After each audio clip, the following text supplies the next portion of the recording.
Saludos nuevamente. Vamos entonces a comenzar con la segunda y última parte de el American Sugar Kingdom, el reino americano del azúcar.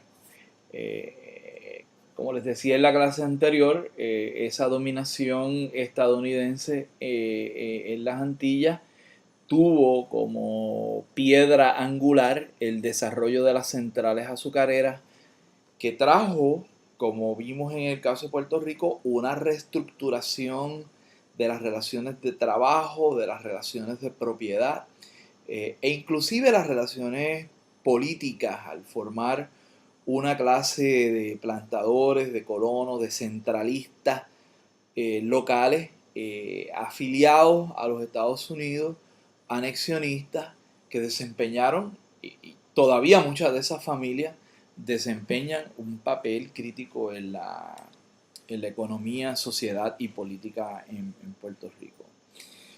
En la República Dominicana, que a veces lo vemos como un país independiente, que sí lo es, alejado de la realidad puertorriqueña, que nunca lo ha estado. Los Estados Unidos ocuparon militarmente ese país de 1916 a 1924 y dominaron también el campo, sobre todo en la región sur, para la producción de azúcar, desarrollando centrales azucareras y transformando el campo, bueno, reestructurando la campiña dominicana con empresas como la South Puerto Rico Corporation, y que era también dueña de la Central Guánica, y fueron los dueños de la Central Romana, una de las más importantes.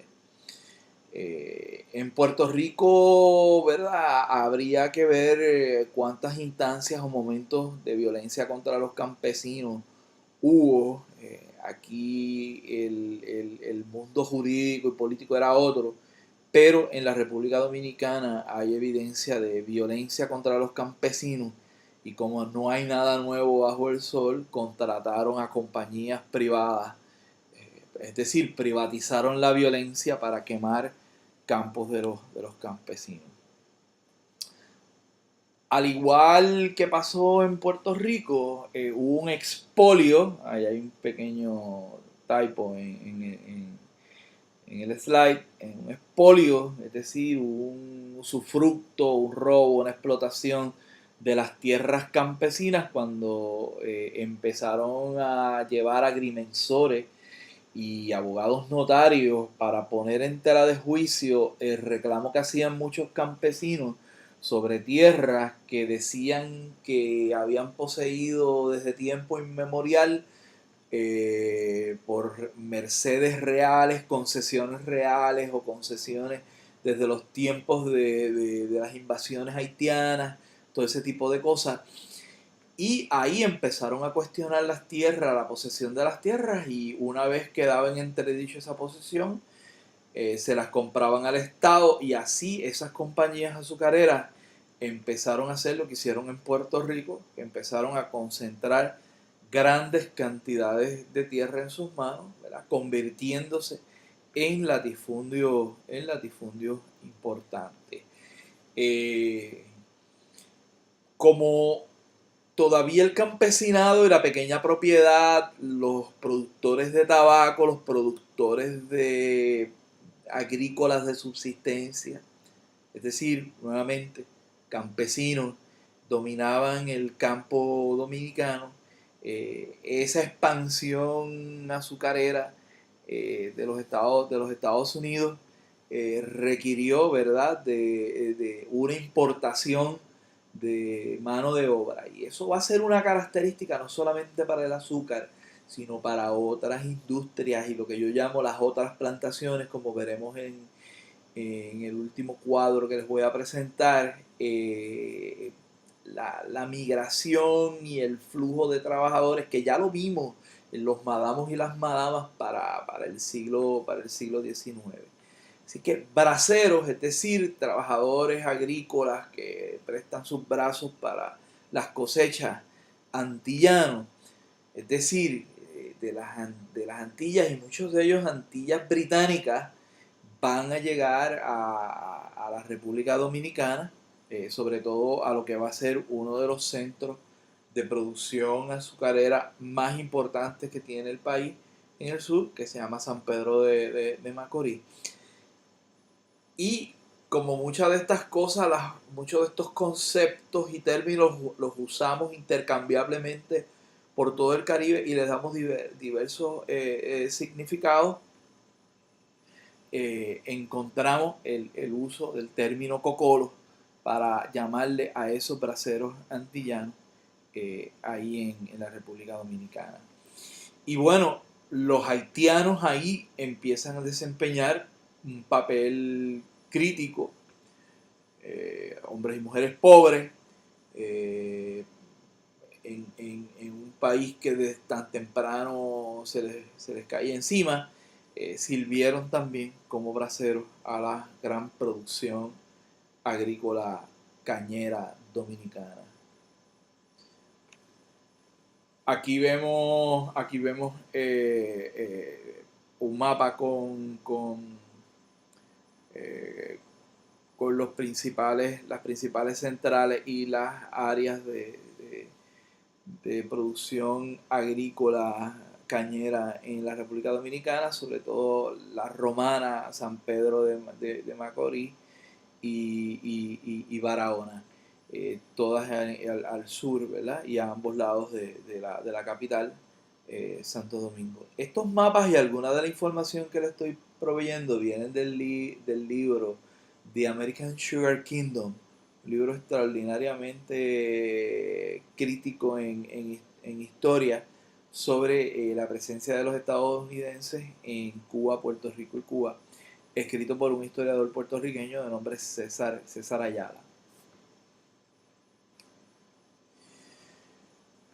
Bueno, ese dominio de los Estados Unidos en esta zona del Caribe, en las Antillas Mayores de origen hispánico, eh, la van a considerar como su zona colonial. Cuba, República Dominicana y Puerto Rico, esas tres islas van a producir el 38% de la caña que se produce en el mundo, y hay que entender que la caña se está produciendo en ese momento en otros países del Caribe, en el norte de muchas partes de Sudamérica, en Brasil, en partes de Centroamérica, en Indonesia, en África, en otras partes, y aún así las Antillas y estas tres Antillas van a ser responsables por más de una tercera parte de la producción de la caña y por casi una tercera parte, el 27% del azúcar que se produce mundialmente. Eh, Algo que solamente hizo posible ese dominio corporativo de esas compañías estadounidenses en estas islas, que de paso también se dedicaron a expoliar, ¿verdad? Y a extraer y explotar recursos madereros, como ocurrió en la República Dominicana. No solamente se ocupó la campiña dominicana para el azúcar, sino que también se extrajo grandes cantidades de madera. Haití es un caso interesante porque los estadounidenses van a ocupar militarmente a ese país en 1915, después que fallan de tratar de persuadirlos que se conviertan en una especie de protectorado financiero bajo la égida de los Estados Unidos, que también tenían intereses azucareros en esa zona, y los veían amenazados por una serie de revueltas campesinas que se estaban dando en ese país.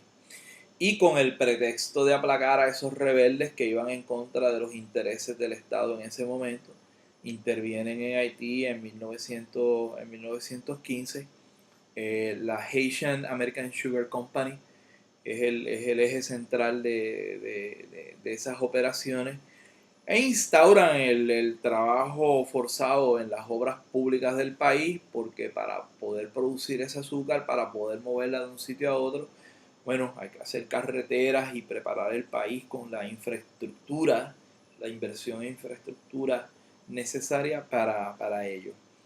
Sé que sí, los haitianos pensaban que habían acabado con la esclavitud durante la revolución.